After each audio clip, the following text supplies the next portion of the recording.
भारत की जानी मानी crypto exchange company coin DCX से जुड़ी एक बड़ी खबर सामने आई है, जिसने पूरे मार्केट में हलचल मचा दी है।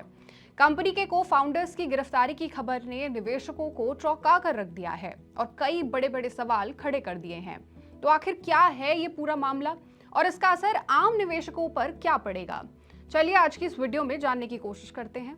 नमस्कार, मैं हूं सलोनी त्यागी और आप देख रहे हैं मनी 9। महाराष्ट्र के थाने में पुलिस ने कॉइन डीसीएक्स के दो को फाउंडर्स सुमित गुप्ता और नीरज खंडेलवाल को गिरफ्तार किया है। इन दोनों पर करीब 71,60,000 रुपए की धोखाधड़ी का आरोप है। ये मामला तब सामने आया जब एक व्यक्ति ने शिकायत दर्ज कराते हुए ये आरोप लगाया कि उसे निवेश के नाम पर ठगा गया है।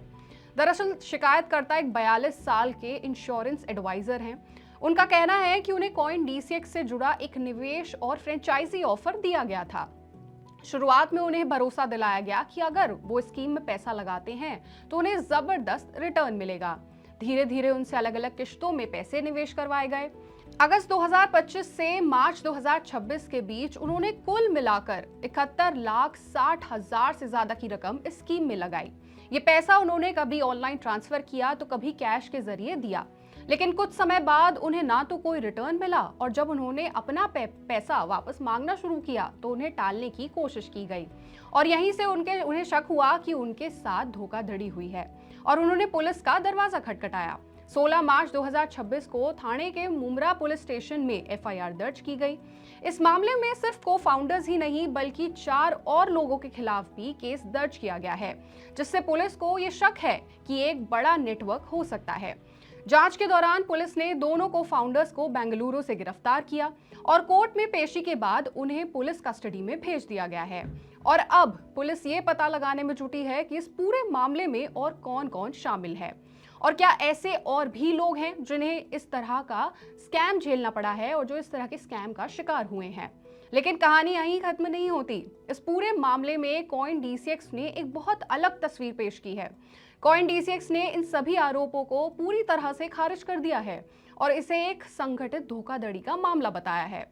कंपनी का कहना है कि उनके को फाउंडर्स का इस फ्रॉड से कोई लेना देना नहीं है, बल्कि असली खेल कुछ और ही है। कॉइन डीसीएक्स के मुताबिक ये एक इम्पर्सोनेशन स्कैम है, यानी ठगों ने कंपनी का नाम, ब्रांड और पहचान का गलत इस्तेमाल करके लोगों को निशाना बनाया है। कंपनी ने अपने बयान में ये भी खुलासा किया है कि पिछले करीब 2 साल में 1200 से ज्यादा फर्जी वेबसाइट्स और प्लेटफॉर्म्स बनाए गए जो कॉइन डीसीएक्स बनकर लोगों को फंसा रहे थे।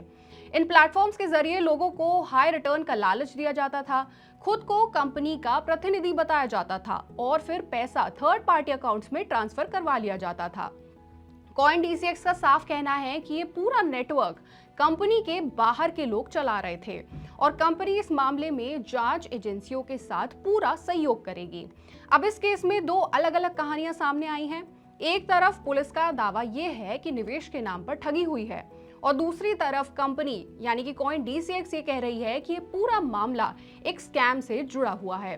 फिलहाल इस वक्त सबकी नजर इस बात पर ही टिकी है कि इस केस में आगे क्या होता है। आपको बता दें कि ये मामला सिर्फ कॉइन डीसीएक्स तक ही सीमित नहीं है। आज के समय में ऐसे कई फर्जी एप्स और वेबसाइट सामने आ रहे हैं जो बड़ी कंपनियों का नाम इस्तेमाल करके लोगों को फंसाते हैं। गारंटीड रिटर्न का लालच देकर लोगों से पैसे निकलवाना आज के समय का सबसे बड़ा स्कैम मॉडल बन चुका है। तो अगर आप भी क्रिप्टो या किसी भी ऑनलाइन प्लेटफॉर्म में निवेश करते हैं तो सावधानी बेहद जरूरी है। इस पूरे मामले पर आप क्या विचार रखते हैं, आपकी क्या राय है, हमें कमेंट करके जरूर बताएं और ऐसी ही और खबरों और अपडेट्स के लिए जुड़े रहिए हमारे साथ और देखते रहिए मनी 9।